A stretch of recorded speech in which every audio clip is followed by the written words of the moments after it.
Hello friends, welcome to my channel. একদিনের বিশ্বকাপে নয়, টি-20 বিশ্বকাপেও নয়, চ্যাম্পিয়ন্স ট্রফিতেই দেখা যায় এই দৃশ্য। ট্রফি দেওয়ার আগে চ্যাম্পিয়ন দলের ক্রিকেটারদের দেওয়া হয় সাদা রঙের ব্লেজার। সেই ব্লেজার পরে ট্রফি তুলতে হয়।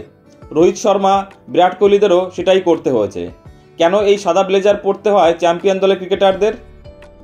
2009 সালের আগে সাদা ব্লেজার দেওয়ার রীতি ছিল না, কিন্তু 2009 সালের পর চ্যাম্পিয়ন্স ট্রফি থেকে এই রীতি চালু করে দক্ষিণ আফ্রিকা। এই ব্লেজার সাফল্যের প্রতীক। বিশ্বের সেরা একদিনের দলের সম্মানে দেওয়া হয় এই ব্লেজার। সেই কারণেই চ্যাম্পিয়ন দল সাদা ব্লেজার পরেই উল্লাস করে। 2013 সালে মহেন্দ্র সিং ধোনিরা চ্যাম্পিয়ন হওয়ার পর ব্লেজার পরেছিল। সেই ব্লেজার পরেই নেচেছিল বিরাট কোহলি। এবার সেই ব্লেজার পরেই নাচলেন শ্রেয়স আয়ার, অর্শদীপ সিংয়েরা। মাঝে 2017 সালে পাকিস্তান ক্রিকেটাররাও চ্যাম্পিয়ন ট্রফি জিতে ব্লেজার পরেছিল।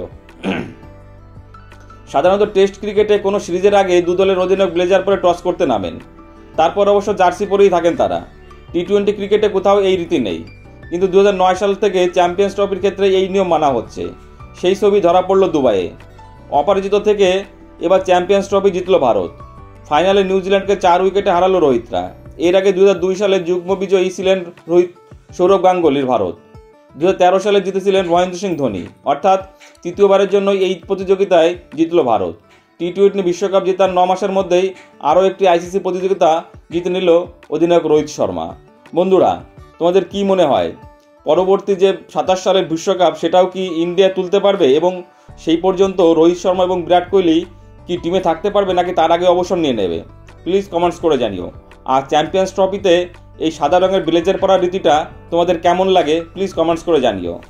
আর ভিডিওটি ভালো লাগলে অবশ্যই লাইক, কমেন্টস এবং শেয়ার করে দিও বন্ধুরা, এবং চ্যানেলটি সাবস্ক্রাইব করে দিও। সকলেই ভালো থেকো, ধন্যবাদ।